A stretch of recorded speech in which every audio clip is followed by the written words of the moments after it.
That Sober Guy podcast contains adult content, merciless truth, and emotional nudity. Listener discretion is advised.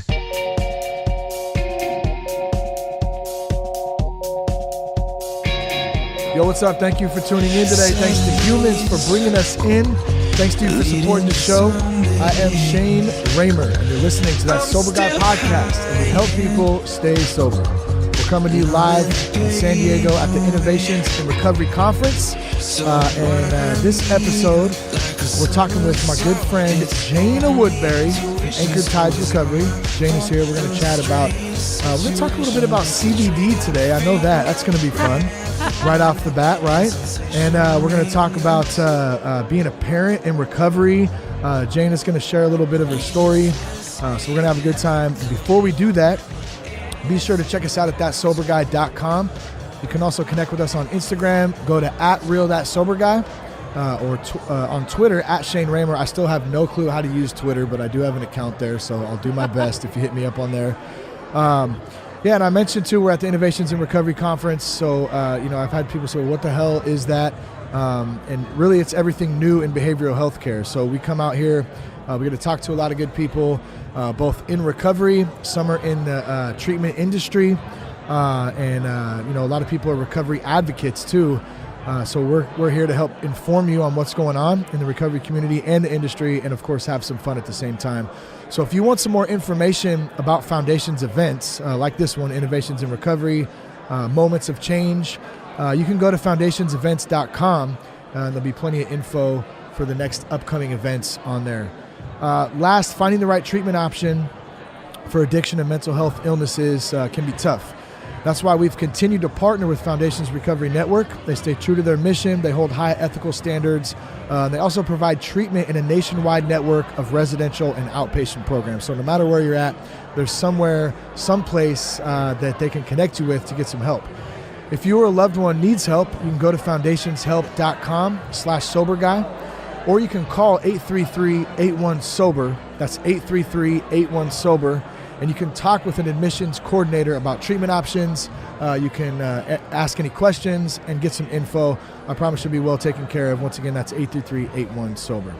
All right, Jaana, what's up? What's up? Are you Instagramming live right now? I'm Instagramming live right now. It's great to have you back on the show. What's this, like 2 or 3 times, right? Yeah. No, this is the third time. Third time, okay. Yeah, and before you were formerly with the Chadwick House last time we talked. Mm-hmm. Now you're with Anchored Tides Recovery. Anchored Tides Anchored Recovery. Tides, son. That's right. Yeah. HB, Huntington Beach, baby, Orange County. It is in Huntington Beach, right? Yeah. Yeah, we just went out there on the weekend. It was really crowded there.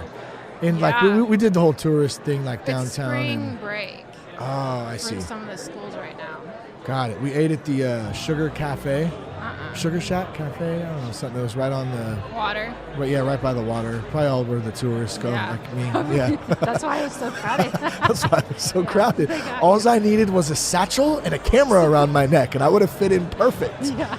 Oh, that's funny. So what's been up with you? I know you had a baby last time. You just reminded me you were pregnant last year when we did the show. Yeah, I've had another baby, and it's my 4th girl. You got 4 girls? 4 girls. Dude, your husband is a straight G. How the hell does he do that? I tell him it's karma from all the jacked up stuff he used to do. Yeah. So that's funny. 9, 6, 2, and 8 months. I'm turning you up a little bit. 9, 6, 2, and 8 months. Yeah, because your 9-year-old, what's her name again? Celia. Her and Lucy are about the same age. Right. Yeah. Man, you got your hands full. Yeah. How do you guys do that? Honestly, I mean, after 2 kids, it's just like survival at that point. So I know if it's anything like ours with 2 of them, it's got to be worse with 4, where like Jess and I'll start to say something, hey, what? And then interrupt it immediately. Mom, Dad, Mom, and you're just always. Yeah, and I'm kind of working on it. I get irritated with it, and I'm kind of a baby about it. So I'm like, something I got to work on. But it's frustrating sometimes. It is frustrating. I've gotten to the point where I automatically just tune out noise, and so they'll be saying that probably for like a good 5 minutes, and I'm just like, there's a person there that needs something.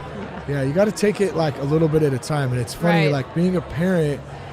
I'm glad I'm sober being a parent, number one, because that's what I would turn to in that moment of like stress or whatever. If I still drank, I would immediately go to that right off the bat. Yeah. But like in that moment, I can I can kind of take a couple breaths instead and just kind of try to back up a little bit. It takes a minute sometimes, but yeah, it does, and that's ultimately a practice. Yeah, totally a practice for sure. So I think this is, I don't know, 5 or 6 podcasts today. We got a couple more later, some tomorrow. It's pretty fun. Yeah. I mean, you're good at podcasting it up. Yeah. I mean, you have it dialed down. I appreciate that. And I was glad to know that you were coming on next, because I felt like I get real hyped up. And then I felt like, the better I know somebody, I can kind of like relax a little bit, because you understand me and kind of know me a little bit. And now we can kind of chill and like, have just a real organic convo. conversation. Yeah. And I like to think that a lot of them are pretty organic too, but sometimes when you don't know somebody, it's a little bit different, just trying to like jump into a convo. And get talking points, absolutely. Yeah. But man, we've had some really, really good podcasts at that too, like, which is cool. It's I love hearing people's stories and meeting people. Like we had Elisa Saunders first thing this morning, and she had a really awesome story of like recovery and then getting into working in the treatment industry, which is what a lot of us do. Absolutely. What brought you into it? Like, how did that start for you? And maybe take us back and talk about your C-section too, because that's where it started. Right, that is where it started. So I got married at a very young age, at the age of, right when I turned 20. First kid at 21 in a foreign country, because my husband was in the Marine Corps at that time. And first baby, like ultimately is that I'm good? Just putting you. Better? Yeah. Cool. There you go. Got it. I tried going through the labor process, and after 16 hours just couldn't do it and had to opt for a C-section. Damn, then you had to go through that whole thing before you got the C-section? I thought I was going to die. Holy shit. That's terrible. It was awful. Yeah. My body just wouldn't dilate to actually have the baby. Yeah, wow. And shift change, with like the doctors, so that was fun. Like, Bob, are you here yet? I need my lunch. As I'm like struggling. Oh my gosh, that's terrible. Yeah, so ultimately had the C-section, and addiction is, you learn that it's progressive. And so I was that gal in high school, for example, that would smoke weed, go to raves, go to the occasional like music festival, but I always stayed in school and was good at school. And so for a while I wasn't using, and opiates is my drug of choice, heroin in particular. And when I had that C-section, it just triggered something in me again. And from there, I was off and running for a while, doctor shopping. What did they prescribe you, like Percocet or Percocet? How many pills do you get up to a day at one point? Oh my gosh. Probably 20 or more. Really? Oh, and then I got into heavier. I think it's called Opana. I'm not quite sure. I don't know if I've heard of it. You haven't heard of that? I don't think so. So I did that. Wow. I had it dialed down in terms of doctor shopping. So for those out there, and even a little bit, I know kind of the term, but for someone who doesn't know what doctor shopping is, like, what is that? Essentially. Well, if I'd like to break it down. Breaking it down is when you show up to an office in pain. And you put in pain in quotes. In quotes, and you say that you need something to feel better because of this pain or this pain. And I also, for a while, acted like I couldn't sit down because I hurt my tailbone. Because they had no way to really prove if it was broken or not broken. And tailbone? If you injure your tailbone, like it is actually pretty painful, apparently. Totally, I've heard that too. I've never broke mine, but yeah. I mean, I haven't either, actually. But I've heard I've landed on my ass on it plenty. It's like snowboarding or skateboarding or something, and that shit hurts really bad. Yeah. So I was doing that. I had a fake MRI that I created. Wow. Yeah, So I was like straight hustling. Yeah. Dang.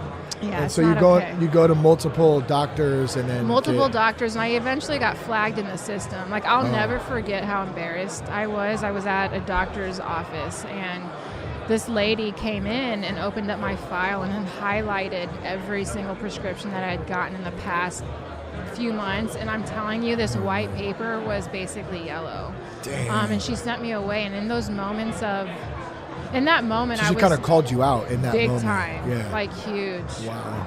So I was flagged.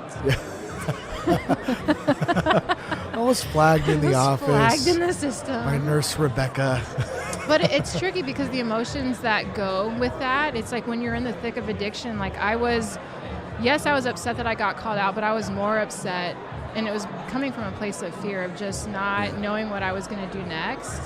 It's that fight or flight, that survival mentality, and ultimately that's what addiction is for a lot of us. Yeah. After a while, it's not fun, and especially with opiates, after a while, you're physically addicted. Yeah. And then the aftermath of that, the come down is like you just kind of want to die, huh? Yeah, actually you do. It's just kind of like, God, just fucking kill me. Yeah. Like, see, someone getting sober can say that, and another person working in the field understands that. But if someone else who doesn't get it hears that, it's like, oh my gosh, like there's absolutely something. And two, I just want to say too, because I feel like I'm not making light of that by any means either, because we're kind of laughing about it. But like, I think that's one of the things.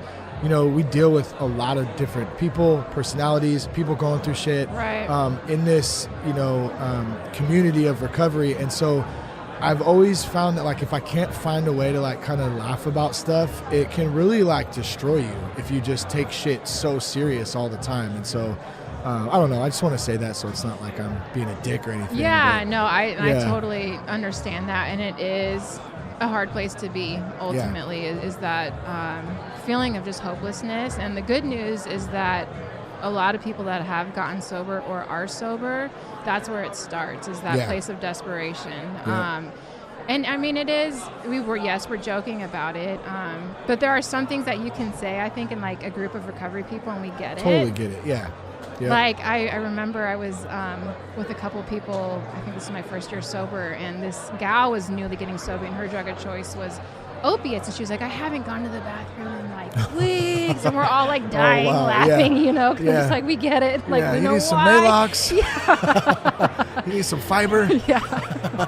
Oh, that's funny. Yeah. So, well, part of your story too is you already mentioned you have 4 girls, but your oldest at the time, that was a big thing for you, right? She was only 2, or she was 2 when I was getting sober. And then when you went into sober living, she came with you. Yes. Yeah. And so you sent me this awesome video, which literally did make me cry a little bit this morning. I just want to tell you that. But it's just so sweet. And your daughter, you can see her little creative mind, which is awesome. Yes. She's a little artist. Absolutely. Celia, right? Celia. Yeah. Little artist, and you can tell how much she loves you, and it was so cool to like see that. You guys have a strong bond, and it was really strong, really evident in the video. Yeah. And it is hard. I mean, I refused to go to aftercare without Celia. So initially when I was getting sober, I was away from her for 60 days, and that was hard. And then reunited with her, and then we lived together for about 8 months in treatment. And as a parent getting sober, I totally get it. It's hard because when you're getting sober, you're ultimately told to, I don't want to say worry about yourself, but like take the next indicated step for yourself. And then when you add kids into the mix, you have to figure out that balance and what that looks like. A lot of times there's a lot of shame that comes with that, like, oh my goodness, what did I do? Yeah. Their experience, as you know, being a parent, children are very pure. Yeah, totally. And so having dissonance in a household or, addiction, ultimately, it could cause a lot of pain and issues. Totally. Yeah. That's how I grew up. Like, and my parents both loved me and my sister. Like, they were doing the best. That's what I realize now. They were doing the best they knew how to do at the time. With what they knew. Right. It wasn't really their fault. You know what I mean? And so, as someone who struggled with addiction, and even before I think I struggled with addiction, that victim mentality took on an early role. Right. Like, I live like this, or my parents, the cops are always at our house, or, whatever the thing is, that was my identity. You know what I mean? So I really had no clue like who I was until I turned 32 and decided to go to treatment. And TJ and I were talking about this yesterday about how, like then the brain starts to defrost, and now I get to learn who I am. Right. I'm still doing that every day. I'm like, wow, you know, there's like a new thing every day. But then throw kids in the mix too of that, and it's so, I mean, it's a whole different ballgame. But it sounds like you're pretty open about your recovery with your kids too. I believe that that's part of the healing process. You mentioned shame, and a lot of times when it comes to feelings of shame or feeling bad about a situation, we naturally as human beings don't like to feel that way, and so we resort to something else to make us feel better. Really the solution is in turning and facing it and acknowledging it and understanding that, yes, I do have a shame voice. Yes, I do have a victim voice. And Rumi, I think there's a quote where he talks about like allowing these voices to have a seat at your table, because ultimately it's a part of who you are. And then figuring out too, like being able to honor it, and then what's the solution like for it, you know? So being able to like actually combat it and looking at it. Yeah, that's crazy. I'm like, I'm thinking of something and my head is throbbing on this side right now for some reason. It's because you're thinking? I don't think it was just because of that. I think it's the lights. I almost thought about, I'm going to put my sunglasses on right now, but I don't want to look like a jackass, so I'm not going to do that. Why is that asshole over there thinking he's cool with his sunglasses on inside? I don't know. So Anchored Tides Recovery, though, now that's who you're working for now. I love it. And it's a smaller facility, right? They're growing. Smaller. All women. Clinicians, all women. You have a big heart for women. Huh? I love, and I think that's why I have 4 girls too. Like there's something very powerful about women that are connected. Well, women in general. Totally. And we're very powerful together. And you guys talk a lot together too. Coming from a man's point of view. Oh yes, my wife. Like they get going, her and her mom or her sister or friends and stuff, and we always like I'll sit back and kind of listen, and I'll go, "Is that cute? Oh, that's cute." No, I love it though. It's funny, but yeah. So strong bond though. But Anchored Tides, all women. All women. Aftercare. I like working in aftercare because that's where stuff happens. That's when a lot of the underlying issues start to present itself. That's the longer you're in treatment, you have a higher chance of being successful. That's just a proven fact across the board. That's the time when you're figuring out that balance of what my treatment process looks like with my recovery process, as well as who am I now that I am sober and I'm stepping into myself. Am I a working gal, a part of the community? Am I going to go back to school and further my education? And so that's when the good stuff happens. It's kind of tough to do like 30 days and then get home and not know what the hell to do. I don't know how people can do it like that. Well, and I've shared this many times on the podcast, but I'll be very brief with it. But it's funny, like when I got home, same thing. Like I had no idea who I was. Like I was supposed to be this new like sober person and live this new life and, you know, make all the right decisions and whatever. And I'm like, this is weird. I went out and bought cowboy boots, Wranglers, and a hunting vest. I've never hunted in my fucking life, ever. And I got home and I had them on, and so my thought process at this time was like, I'm gonna be this like working man now, and I'm just gonna fucking keep my head down and work. Which my intentions were well, but I was really, really confused. Like I didn't know what I was going to meetings and whatever. And my wife looked at me one day and she goes, "Are you wearing Wranglers?" I'm like, "Yeah." And then my buddy Seth saw me too. He's like, "Are those Wranglers, bro?" And I'm all, "Yeah." And he's all right. Cool, we're doing this. So needless to say, just an example of like really like identity-wise. Right. And nothing against Wranglers or cowboy boots, by the way, either. I love Old Country, Merle Haggard, Johnny Cash, all that stuff, and I wish I could wear that shit, but I don't. I wear Vans and, you know. And blazers. And I have a blazer on right now. Yeah, I do. You do. But it's got a T-shirt underneath. Right. So I'm just but trying it's like Cali swag. You know what I mean? Exactly. But yeah, you're so confused out, and aftercare is such a big part of that.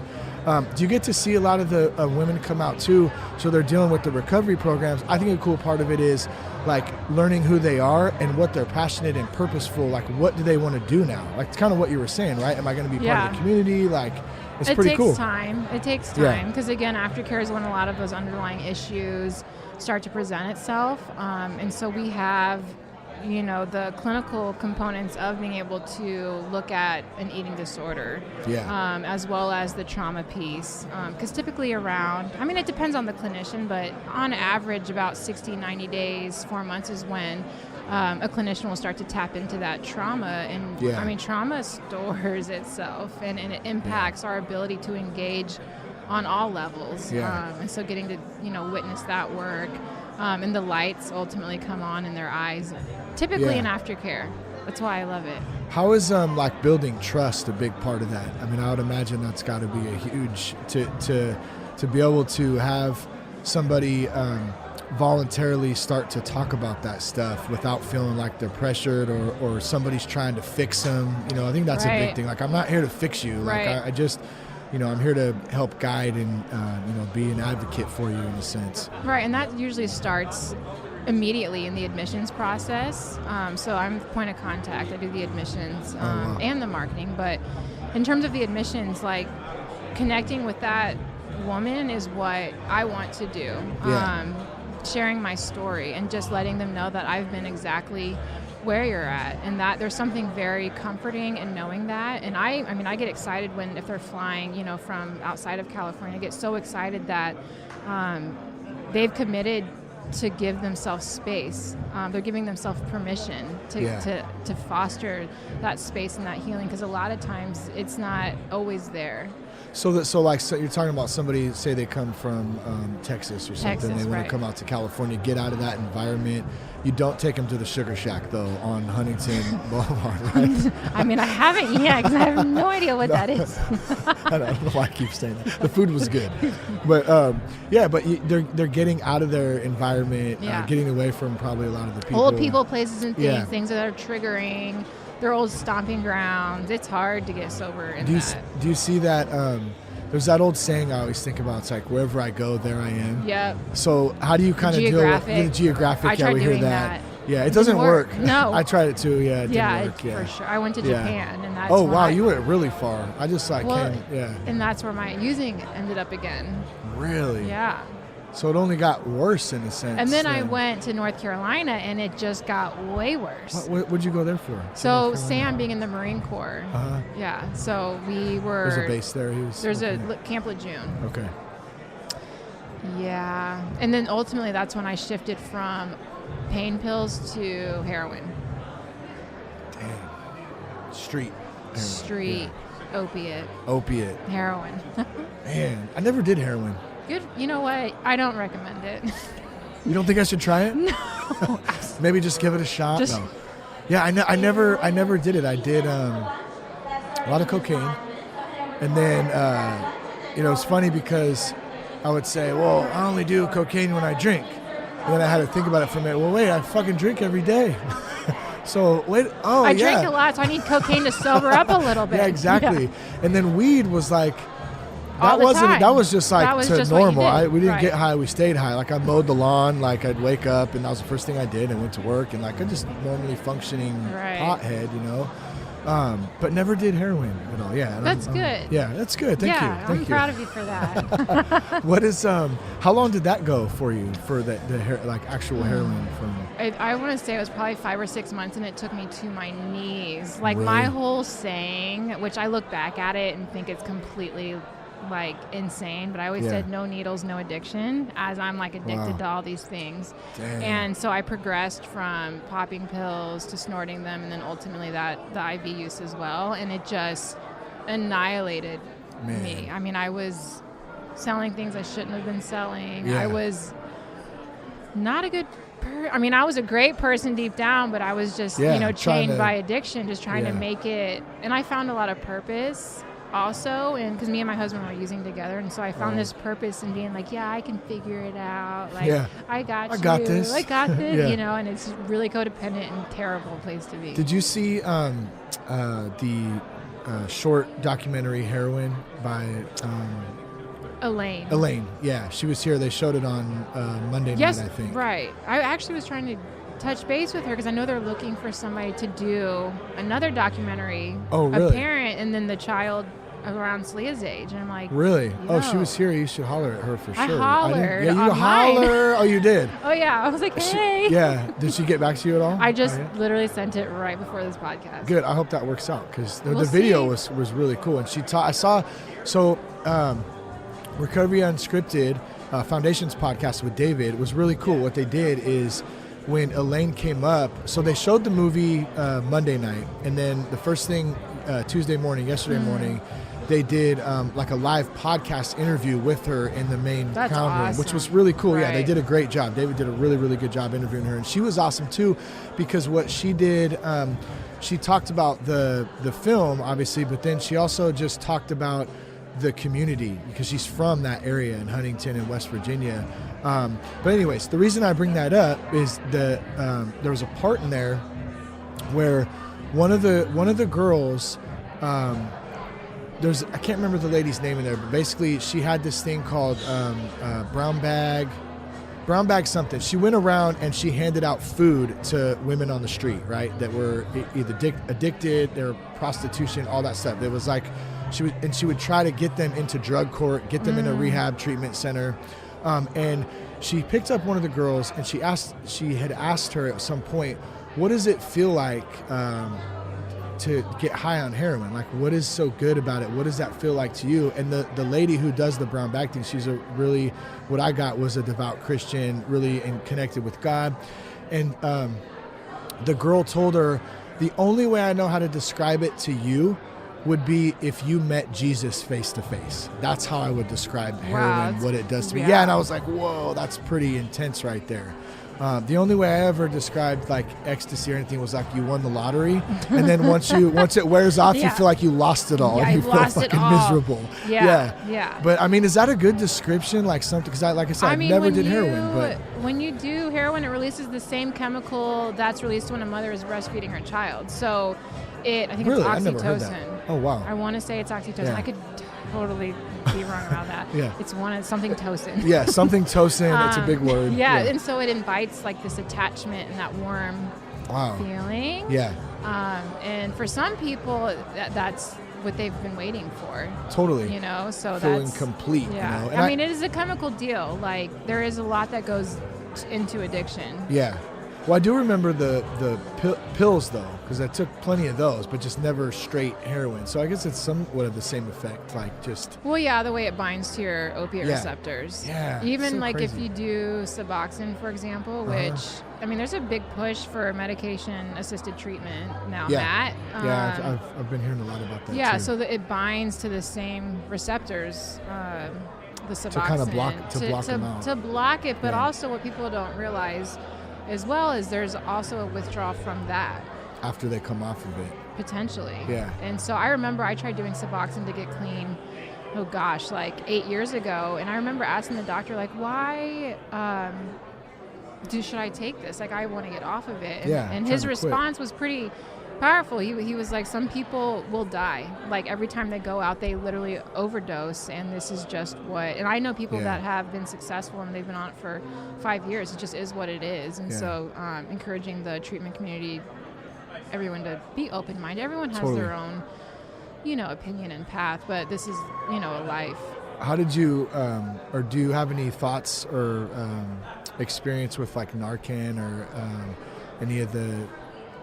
That was a big thing they focused on in the movie, in the heroin movie, was, there's so many people dying in that community that they brought in, Narcan to help bring back people. But at the same time, the argument was that you're promoting the drug use at the same time because people now think that they can get. And who else just said? I think it was Elaine said that she found some of the old drug dealers that were selling heroin in the community, they were now selling Narcan with it, on the probably. street. Yeah, because that was people wanted it. You know, I thought that was crazy. Yeah, and there's actually even a needle exchange over in Anaheim that people go to exchange for clean needles. Yeah.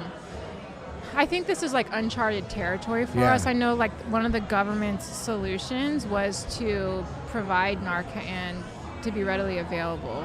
That means cost as well. And it's not cheap, from what I understand. It's not cheap, but now it's available. Yeah. And I think is it Sweden? But they had, oh my gosh, this was a few years ago. I watched a documentary on it, but there was a lot of drug abuse and homelessness, like a rise. And what they did was offer like the clean stations to where you can go get what you need to get, do what you need to do, and then leave. And a lot of people, you know, thought that's counterintuitive, but it also decreased the homelessness. Really? Yeah. So they actually saw the numbers. There was drop, solution that came from that. And so here, I mean, ultimately it's about the system and how you control, and then if you do implement something to support the crisis, how is it measurable? And that's something that I'm grateful to be a part of, is the NAATP I was telling you about. There's a lot of advocacy work that they do, and I'm actually going to Washington in May for something called the Hill Day. Nice. I actually have a training for it on Friday. So what we do you get do? in front like, of what, the Senate. You just it? advocate for policy reform, just continuing to let people know, like, this is where we're at, you know, awareness, as a community. breaking the stigma, all of it. That's cool. Yeah. I've never been to Washington. You should go. I know. Have you been? 7th grade field trip to Washington, D.C., you know. Nice. Got to see all the cool monuments. Yeah. Yeah, I've never been. I've always wanted to go. I went to Philly 2 years ago for the first time. Did you get a Philly cheesesteak? I did, yes. Which one? There's two. They're across the street from each other. Let's see. Jim's. We got one at Jim's, which it made my clothes stink for like the rest of the night because the line was out the door, so you got to wait. And then I got another one. We went to a Phillies game too, which was awesome. Was it? That was hella fun. Yeah. And I don't think it was Jim's at the Phillies game. I can't remember what it was. I don't remember what they're It was fun. We did the whole touristy thing, like all the museums and where they signed the Declaration of Independence, all that stuff. I love stuff like that. I do too. I'm like a huge nerd for that stuff. I like reading about it, standing in the hall, and then I sit there and trip out and go, this is where they stood, right there. They could have been standing right here and signed it. Their energy. This is where it all went down. Yeah, and then we saw where they made Betsy Ross made the first American flag down there. That was like crazy. I'm down with that. Yeah. That's like the artistic piece and they told the whole story of it. Yeah. And like it was neat. They had they had like actors in there like acting out how they would make, wash the clothes, and it was really, really cool. Yeah. How the hell did we get on my trip to Philadelphia right now? Washington advocacy that's movement. Right. Yeah. So when do you go, next week or May? I think I fly out the 6th or 7th, and then Hill Day's on the 8th. So is that something that you do on your own, or do you represent Anchored Tides while you're out there? So Anchored Tides, I got a part. I did a process to where now they're members of NAATP, and it's a very strict process. There's like a code of ethics that you go by. As you know, there's a lot of unethical stuff happening in the treatment industry, and it's kind of like that stamp of approval from a board. And one of my mentors is on the board, and she's been in the industry for 40 plus years. And something that she always told me was it's important to be a member of an NAATP. And so that was the first thing I did. I was like, this is a great program, and I'm going to get that for us. And I did. And That's so, cool. So now we're a part of that organization. Gives you that seal of approval, so you know you're not a piece of shit. Right? I mean, yeah, pretty much. I mean, to put it bluntly, like, okay, they've removed we're reputable. Members, you know, like they're on it if they're not, living by the guidelines. Yeah, that's good. That's good. What else is up? Anything else? Well, we were going to talk about CBD a little bit before we go. Yeah. So what's up with CBD? I know people, that's the hot thing right now. It is the hot thing. People think that, even I thought for a while that it was just weed. I didn't know really much about it. I'm still in the learning path of that. But what's your thoughts on it? What are you doing with it? So you have natural cannabinoids in your system already. You actually have, it's called the endocannabinoid system, the ECS. And the way CBD interacts with this system, it addresses anxiety. It can address cancer symptoms, for example. I know you have experience with your wife. Yeah, migraines. Right? Migraines. And so overall, it's a natural way. It's not ultimately the solution for everyone, and there is a huge stigma kind of associated with it, especially in the recovery community, because when you think CBD, it's a part of the cannabis family. Yeah. What do you think of getting high, right? THC. Yeah. CBD. Woo. Tally, remember Tally? I want to get high. Okay. Yeah, but I've done a lot of research on it, and from firsthand experience, I feel a clean, earthy, natural way to, instead of the pharmaceuticals, right? Like I would rather do something natural versus having any day. But some people need meds, and I respect that, and that's just a part of people's And that's process. the thing, it's like every case is different, so I think you kind of have to look at it like that. You can't really group everything together. Right. Yeah, I feel you on that. Right. I was going to ask you something else, and I forgot. What up? CBD. I mean, there's different forms of CBD. So there's isolate CBD, which is like an isolated version, and it's just the CBD. Then there's full spectrum, and this is where people... Oh, yeah, this is what you were talking about. Yeah, get a little confusing because the way they source full spectrum is from the whole plant, and so there can be up to potentially 0.03% of THC. And then but you're not going to feel that, though, right? 0.03. No, and then also, too, it's like, what's the intention behind someone using it? Exactly. It's all about the intention. Yeah. Like, if someone's like, oh, I feel, off my rocker right now, I'm just going to go do this, and they're expecting maybe to feel high from, I don't know. That'd be a little questionable. Well, see, so here's a good example. I totally just forgot this. Last year when we came to... this conference, I had shoulder surgery when I was like 21, so I played baseball growing up, right? So I tore a bunch of stuff in my shoulder. Had the surgery. Shoulder injuries are really hard to rehabilitate, even if you do the correct stuff, which I didn't do all the way anyways. But needless to say, it's never been the same, right?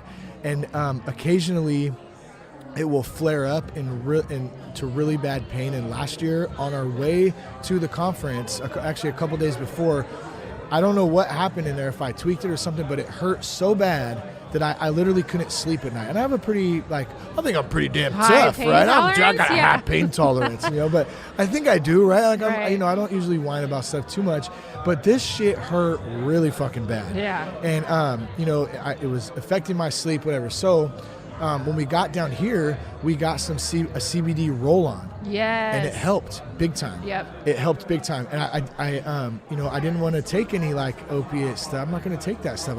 I won't do it. So I was really trying to bear the pain. And it's not like it was magic. It didn't make the pain go away. Right. But it just soothed it, and it made it bearable a little bit, Right. And so it did help. I experienced some CBD. It worked. You know what I mean? Right. So what are your plans? You use it too, right? So the tincture, so there's the roll-on, there's a tincture form. People put it in their tea. I mean, there's a lot of different ways. Droppers. With the droppers. Yeah. In particular, I have a little passion project because I am all about just natural wellness. Yeah. Even from a spiritual side, just meditation and just ultimately getting well, right? Because I come from addiction and all of that. And so with the Rooted company, I'm really excited about that. We're actually launching a lavender essential oil. Everyone loves lavender, and lavender smells so good. Lavender is delicious. And we actually, on Saturday, I drove up to the farm. Oh, really? To pick up 5 pounds of essential oil and bundles of dried lavender. Did you feel like you were transporting drugs back or something? Were you all tripping out? No, my car smelled like lavender. That's good. Yeah. It's a good smell. And so we're launching that, and then also doing... I'm trying to find the Instagram right now. So if you want to follow on Instagram, it's The Rooted, ROOTED Company, at The Rooted Company, right? Yeah. Right, okay. right. And then with the CBD that we're sourcing is actually, so it's not isolate, it's not full spectrum, it's broad spectrum. And so essentially it went through one more processing to where there's absolutely no THC. Got it. So period. And it's has all the terpenes and terpenoids that you should have as if you're sourcing from the whole plant. Well, that's what a lot of people I think are looking for, especially in recovery, right? They want to use CBD, but they're afraid that it's going to mess their sobriety up, or is there THC in it? And some of that stuff is hard to understand too. Right. Alone, just what is it, 1:1? They do the ratio, ratio, the 1 to 1 ratio. Yeah, exactly. And you don't really. If you don't know, you don't know. You have to be careful. Yeah. There's a lot of dirty CBD companies out there. I mean, it's just so, it's like hitting the country like a wave. Oh, totally. Right now. So you have to be careful. And so when you're tapping into that sort of market, education is really important for the consumer. And just understanding how, like, if you are doing an oil-based CBD or essential oil, like, how is your body going to respond to that? Have you seen a lot of success though with that through friends, family, and or just? I have, my cousin who passed away, rest in peace, was diagnosed with a brain tumor, and within 2 months, it just annihilated his ability on all levels. And he was doing CBD, and it gave him a quality of life again. It like actually supported hindering the growth, I guess you could say. Ultimately, like, it did take his life, but it gave him probably an extra 8-9 months. Wow. With quality us. of life too. Quality like, of life to where he was talking. He Yeah. Has always been close to our family, and so he got to witness being present for Faye, who's my third girl, her birth. Yeah. Do you have a hard time remembering all their names sometimes? I mean, I do call them the wrong names sometimes. I think that's normal. Yeah.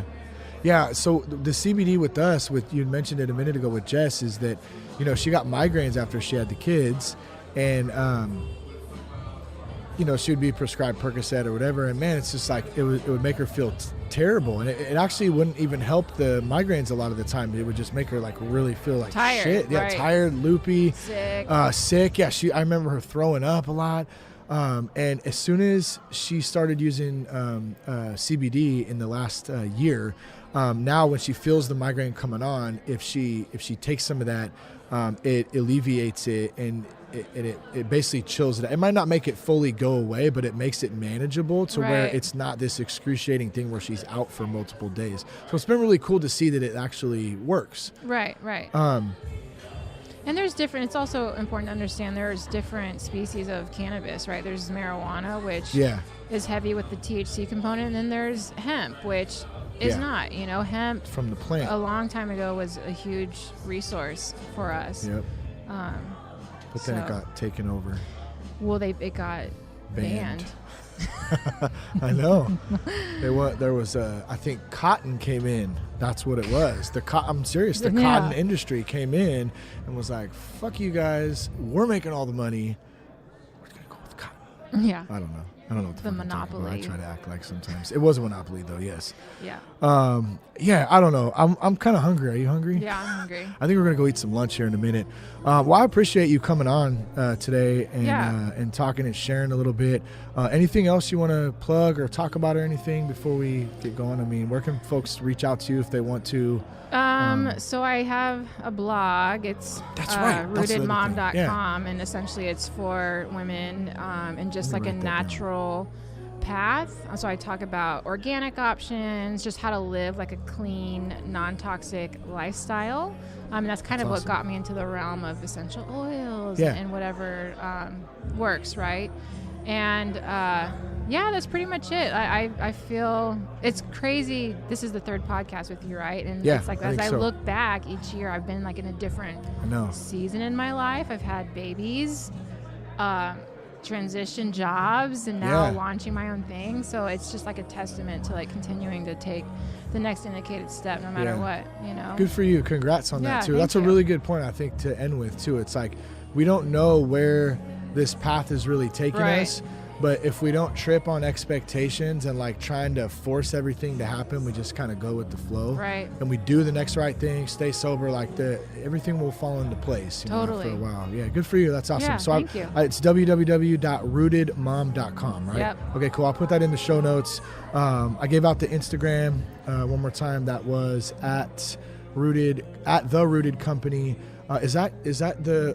That's my bundles of lavender. That's your bundles of lavender. I'm looking at the bundles of lavender on Instagram right now, and those are some. Yeah, that's a lot of lavender right there. It's a good Instagram, by the way, too. Lots of cool stuff on here. The branding's pretty. Yep. All right. Well, thank you again. Yeah, appreciate it. Appreciate you. Thanks for tuning in today, guys. Check us out at thatsoberguy.com. Connect with us on Instagram at realthatsoberguy, at Shane Raymer on Twitter. Thanks to Foundations for having us out, and Humans Music. Love those guys too. If you haven't heard any Humans Music, be sure to check them out. Peace, love, and respect. I've been trying to keep my head on straight. I've been trying